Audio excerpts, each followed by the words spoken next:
Hi everyone. Thank you for being with us today. A special welcome to those who join us for the first time. My name is Raquel Ribeiro, and the theme of today's session is Inspiring Leaders, Teams, and People Interaction. This follows the first session we held last Tuesday, which was Adapting Personal and Professional Skills for a Better Future. It was a great session, and the video will be available soon. With me, I have Cristina da Costa and John Parkerson. We will be delighted to help you with insights about leading a team, a business, a new enterprise, or taking leadership of your own life. So let's start. I guess this is what we really want to know right now. What inspires people? Cristina, what do you think? Well, I believe people are inspired by how we make them feel. And if we think of the workplace, in inspired people that are inspired by leaders and managers, they normally say things like that they valued them, they talked to them, they spent time with them, they taught them, they believed in them, gave them something important to do, empowered them. So these kind of things that are what people are looking for. And I must say that it's not easy for a leader or a manager to be intentionally inspirational every day. I mean, if it's not something natural to them, they have to meet results. They are so busy, they have no time and sometimes no energy left to be talking to the people and explaining their vision and the strategy. I get that. But it's important to know that you're not being effective. You're not utilizing the potential of the resources you have available in your company, and you're not creating the maximum value. There's lots of studies and research about this, about effective leadership and effective management, and there is no doubt. So this is really important to, take the time to do this. You'll get much more from your people. And if that's a challenge, to coaching is a great way to be able to do that. Thank you, Cristina. And John, what kind of leaders do people need right now? I think it's important for leaders to listen to those who are around them, whether it's their employees or their colleagues, or whether it's just the public generally. What do they, listen to what their needs are, and to show empathy, especially for your employees that you lead. And so show strength and clarity in your expectations. But let me go back to empathy just for a moment. It's something that you have to practice, I think, from time to time, because even, in this environment where we're not operating as we did prior to the health crisis, you don't have that face time on a regular basis with your employees, so that you can demonstrate that you have that empathy. And we forget that. And I think that's very important for leaders to remember. Thank you, John. Cristina, would you like to add something? Yeah, sure. Absolutely.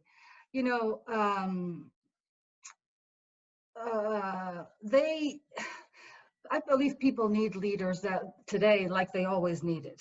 It's not, but I get your point, John, but also this has been a problem for a long time now. Employee engagement has been a big challenge for decades. And what I believe that people need, the leaders that go beyond their experience and their knowledge, and to really be able to master additional competencies like emotional and social intelligence. And that example was great, that just happened. We tend to forget this. And for the most, it doesn't come naturally, but it can be developed, and it should. Leaders that behave like authoritarians on a regular basis, that don't spend time communicating, clarifying, asking, even saying what they expect from people, where the company is going. They're not building trust with their teams, and they're actually creating cultures that are toxic and sometimes even not, not being conscious of that. um, if right now in this crisis, leaders or managers are seeing that people are not voluntarily, giving their best or being flexible and committed, maybe they should take a look at that and say, okay, what am I doing? What am I creating here? So for example, with my clients, I see this very often, and it doesn't matter what part of the world they are, but I see the managers and leaders with really good intentions that really care about their people. They value these sort of things, but when they get into the workplace, they are not perceived like that. Neither by their bosses, by their peers, by their direct reports, by their teams. So what is this? Why is a person so caring and loving about people, and then suddenly in the workplace they're not acting that way, and they are not conscious of that, which is complicated, but it's possible to solve. There's like a disconnect because of the tension and the stress and the responsibility. So what we do is we come in and do an assessment to this. And when leaders see the response from other people, they're saying, oh my God, really? Am I acting this way? So, and then it's possible to create an action plan, and they really are committed to be better. This is my experience, and I believe that it's a great time right now to see these things. Yeah, can I just add one thing? Because I think Sure. Christina used a very, very important word, and that's disconnect. During this time, it's even easier to fall into a pattern of being disconnected from your employees. And I mean, I agree with everything Christina said about the need to stay connected constantly. But now it's even more important because we really are, in a sense, more disconnected. My assistant is not sitting outside my door as he was prior. And, we could constantly wave at each other and say hello. But now, working from home, there is a temptation to even disconnect more, and we have to kind of struggle against that. Christina, from your experience as a coach, what should you say about how a leader can be better prepared for these new times? Are there ways to make it effectively? Absolutely, and that's a great question, Raquel. If we think about it, leaders all over the world have been investing heavily in gaining knowledge. They go to college, they take MBAs, they do all these things, right, to get better results, to improve their expertise. Um, but what are we seeing right now? They're tremendously stressed. They have excessive amounts of information that they have to filter quickly, make decisions, execute on strategies. And they're all this time in this survival mode, like we spoke last time. And that does not engage their ability to be creative and have different solutions and find solutions for situations and problems. This is right now a time to really improve the relationship we have with ourselves. And leaders have, there's two things. One of them is the relation I have with me, and the other part is the relation I have with others. So this emotional intelligence that people talk about is just that. How can I improve a better relationship with me so that I then can better relate with others? And how do you do that? So there's a couple of ways. There's a need to develop self-awareness. Be constantly monitoring how you are reacting. What makes you angry? What makes you furious? What makes you upset, anxious? What are the triggers outside? And then there's an interesting thing that people, and you hear this all the time, they keep blaming others for the way they feel. So, this person makes me nervous. This person makes me upset and stressed. Excuse me. So when you do that, you're really giving the power away to other people. But you have the power. You have the power to decide how you're going to react to that emotion. So that is developing self-awareness. Then it is develop the self-regulation. Okay, now I'm aware of how I'm feeling, what's happening to me. Now, what do I do? How do I regulate this, right? And when you decide how you're going to react, like John, you this morning responded, and your administrative person responded, hey, can you ask how, you know, this is, you think, oh my God, what did I do? So before you act, really think about it, right? And take those seconds. And this self-regulation is a very important predictor of leadership effectiveness. So it's important to pay attention to these things. All studies show this. Be more adaptable. Be able to adjust to new conditions more easily. You know, we're living difficult times. There are companies with very important problems. And right now, what they need is to rethink. And how am I going to readapt? How am I going to reinvent to get out of this? Get a step back. Sometimes we are holding to entitlement. Just give a step back and say, okay, what am I going to do now? I was always a CEO. I was always a manager, high level. What am I? So another thing is to develop a positive outlook. In everything, there's good and bad. There's negative and positive. That's the way the universe is created. And in developing a way to look at the positive angle of things is a good thing to practice. The other thing to develop is this, what we talked about, the social intelligence competencies. How do I relate to others? So we saw how I relate to myself. How do I relate to others? And John talked about this, developing empathy. Empathy is a competency that is very important. How is the other person feeling?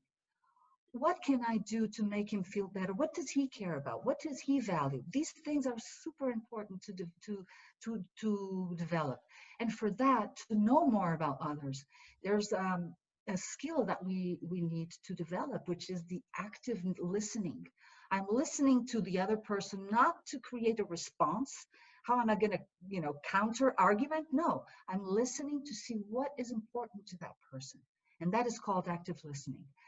And that helps us to influence, which is another social skill, to influence and coach people, have an approach of more of a coach and a mentor, and build a way of working in teams than you have been doing right now. So those are things to do. Thank you. John, anything from your side, or shall I move to the next question? No, the listening is so important. And in our office, as we're beginning to consider a return, a phased-in return to work in our offices. What I'm noticing from listening is that some employees are not quite ready to take that step. Some of our leaders are not really ready to plunge back into the workplace because we haven't really kicked this health crisis yet. It's not gone. Some fear that return. Some have made or have adapted, meanwhile, and made arrangements, to release the person or persons who are caring for their children. Now, those people may not be available once they return to the office again, but you have to listen and be aware that those are issues that you personally may not necessarily have, but others do, and you need to consider that. Okay, and that leads me to the next question.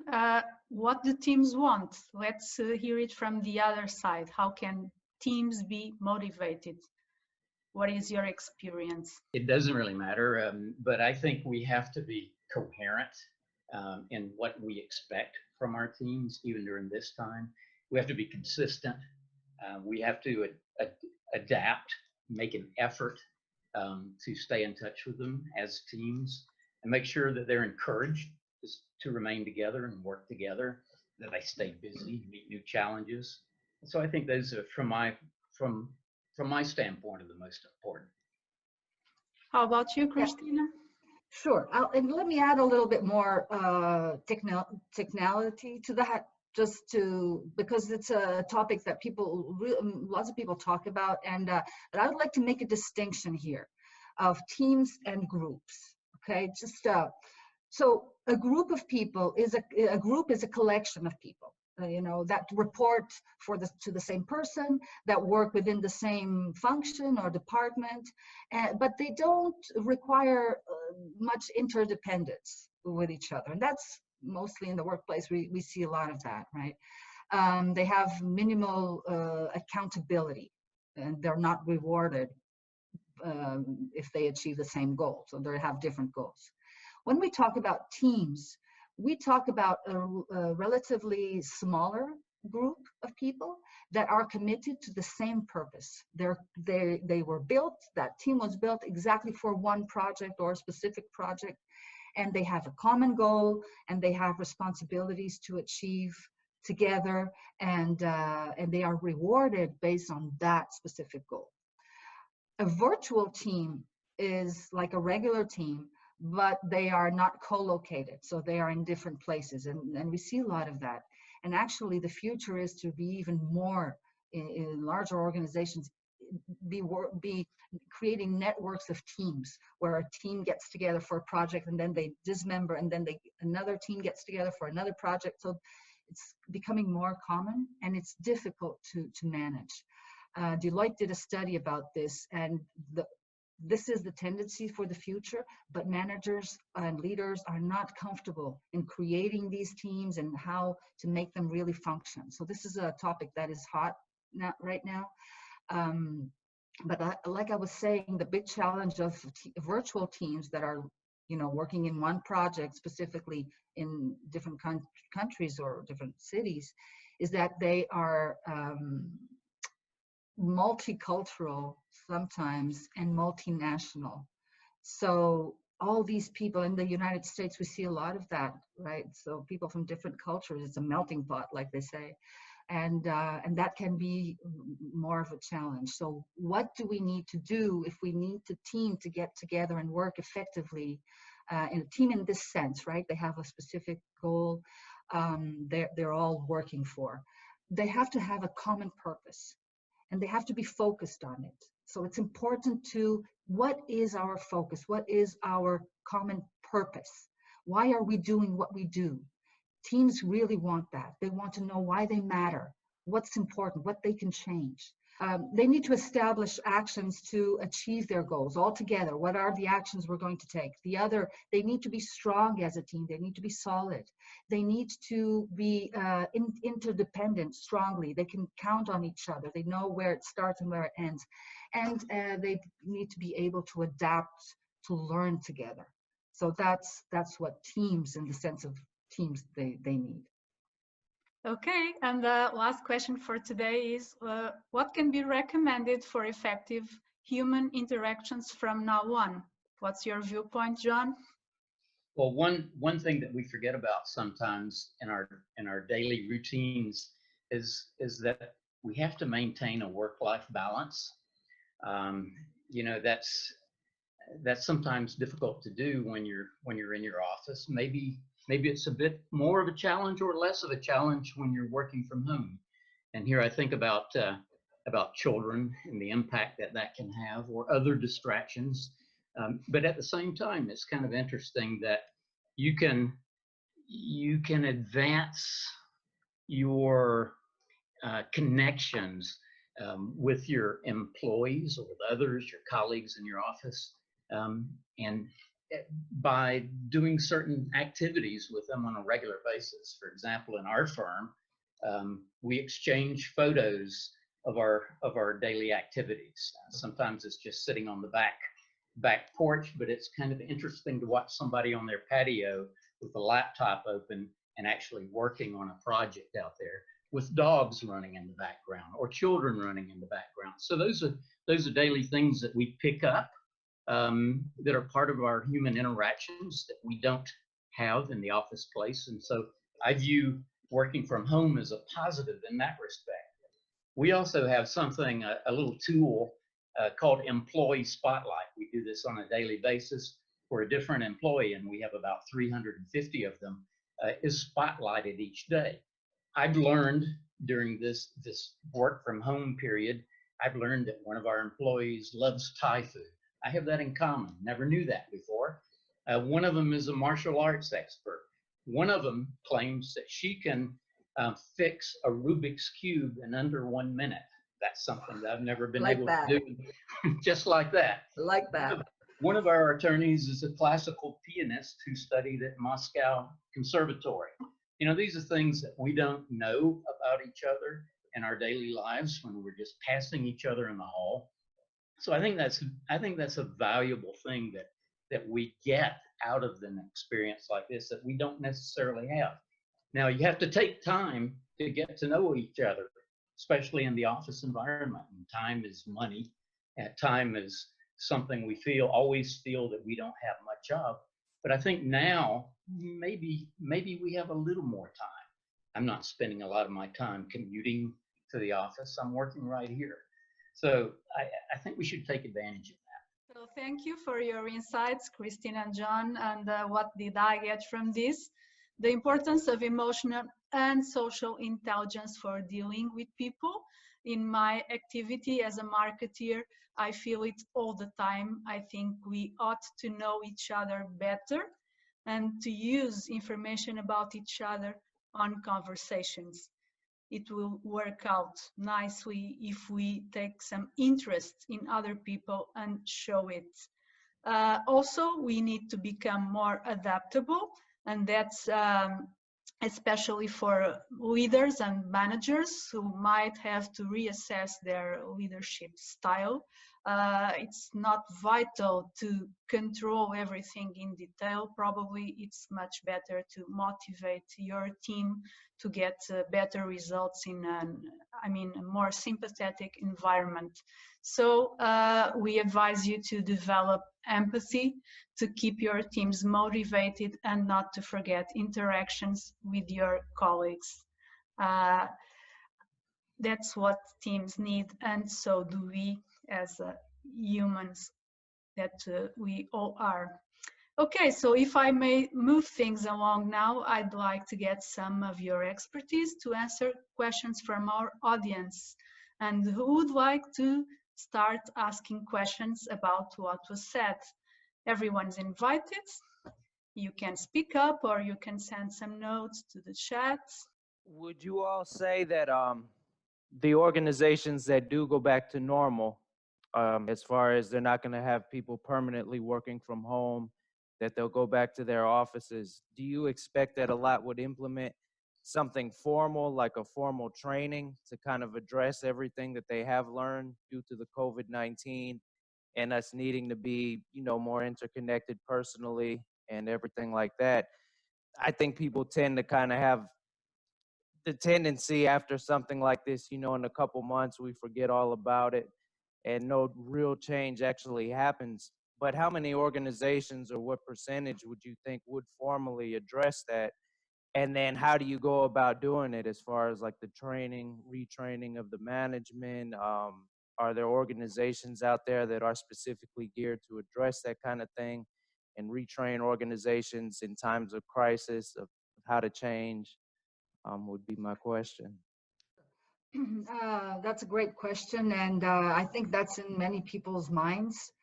What is going to happen next? Are we all going to forget about this and just go back to normal day and that miserable culture that I had at work or something like that? Well, there's some good news happening. It seems that, and I've been reading articles and seeing they are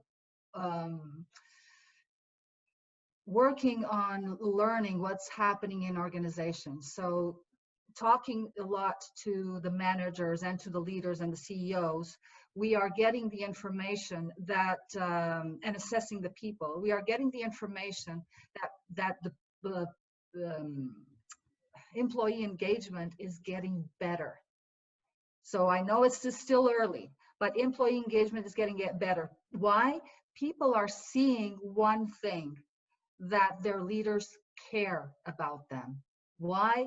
Because, I mean, if you don't have your people working with you because they're sick or because, they're so stressed at home, they don't even know how to work remotely, that could be very challenging. So there are programs coming in where they are giving the training for people to work remotely.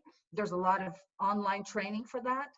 I'm being contacted for communication and for leadership development and coaching. I mean, this is a great time for that, to expand that and to work with the coach to get better insights and better skills to be more emotionally intelligent and more social intelligent. I mean, you can't go back right now. People are feeling these things, and like you can imagine, there are companies that won't go as fast. They're more resistant to this. They won't train their managers. They won't, because they still think that they're going to spend money, and that's too much, and that's not a good thing.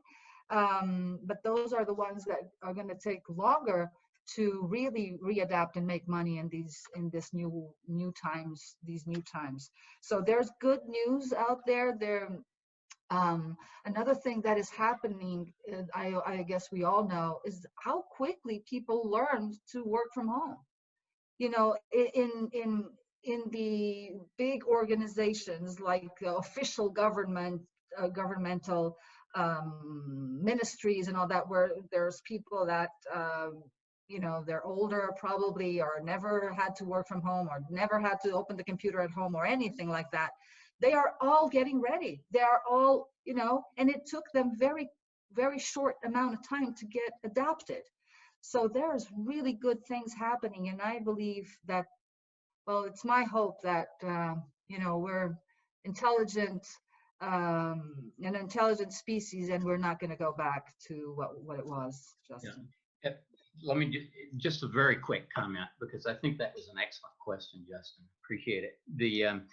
My fear is that, and that's why the word hope is a good word, Christina. My fear is that our companies feel like they may have lost something in this process, and I'm talking about making money, profits, producing whatever they're manufacturing, and they may not, in the rush to try to regain some level that approaches where they were before the crisis happened, they may neglect to implement the training that takes, that adopts these lessons learned from this period.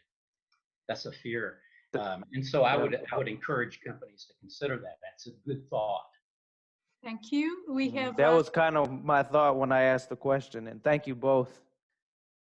Thank you, Justin. We have 6 minutes left, and Marcus is asking, can you please give a tip or an example of something we should do in our virtual team meetings? And then we have a question from Cristina Valerio. When you are stressed at home, your leader is stressed, and because that you can't reach the team. Unfortunately, that's one of my experience. Sometimes it's not too easy. Okay, so about the first question, can you please give a tip of something we should do in our virtual team meetings?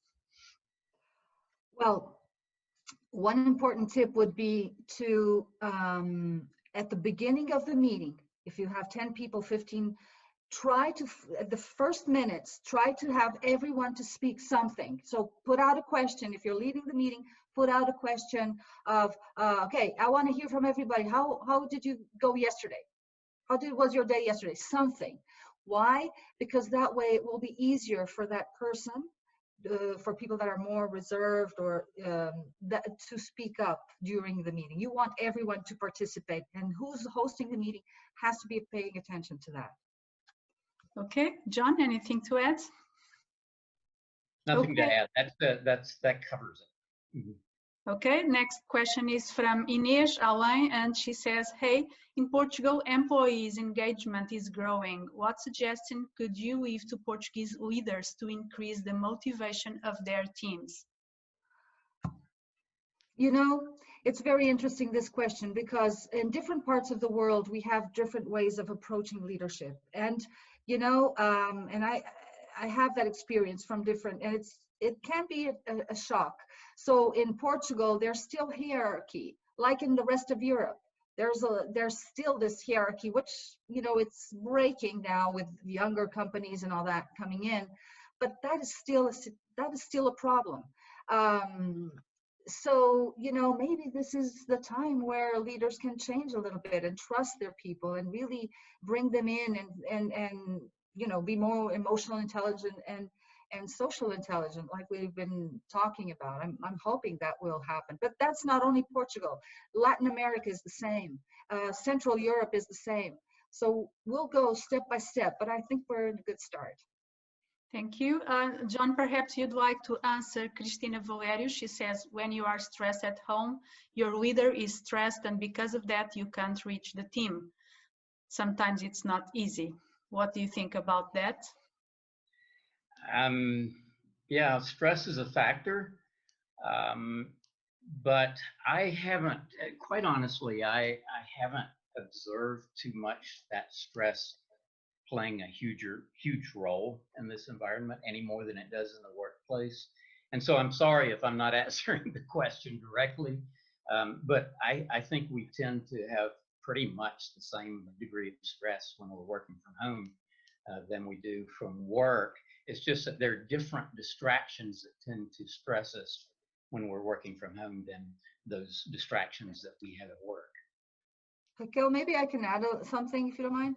In 1 minute, that's all we have left before I close the session. So I think that the managers and they're working from home and they're not seeing the team and they're not used to this and they can't feel the control, you know.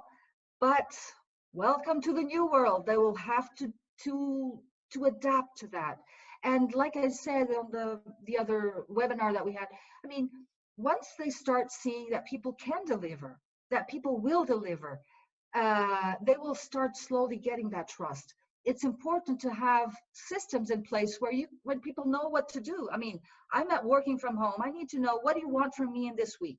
How many calls do you want me to make? How many documents do you need me to see? I mean, they need to know what they are doing, and so that they can, you know, deliver.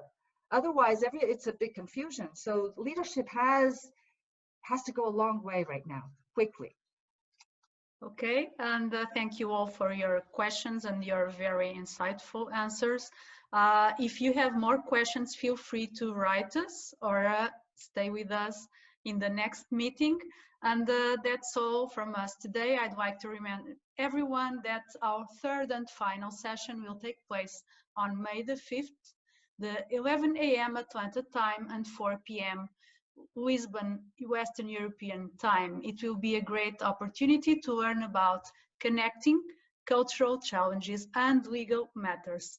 Thank you very much for being with us today. Hopefully this session has been insightful, and I'll see you all next Tuesday. Have a lovely day ahead. Thanks for your questions.